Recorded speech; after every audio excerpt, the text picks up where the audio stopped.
Petrinja, Glina, Sisak. Ljudi preplašeni, bez domova. Potres je odnio 7 života, djece i odraslih, a stotine ljudi ostavio bez domova. Središte Petrinje je razoreno. Vojska, policija, vatrogasci, HGSS, civilna zaštita i Crveni križ čine sve da ublaže patnje i raščiste ulice.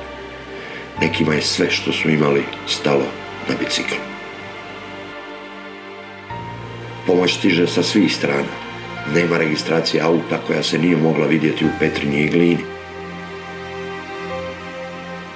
Splićani su došli autobusima i donijeli pomoć. Mislili su i na bebe, ali i životinje.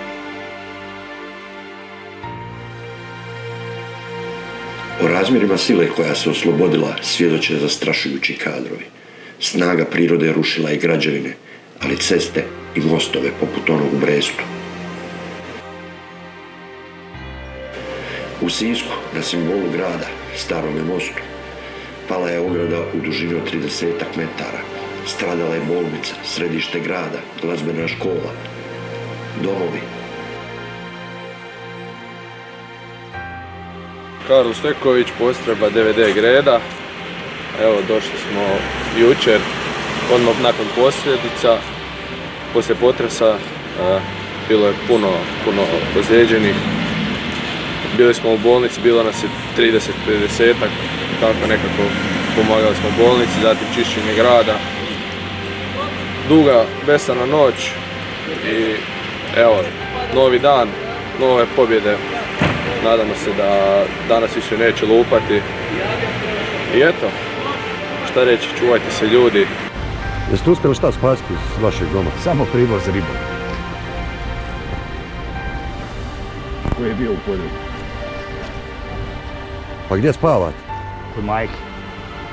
U staroj kući.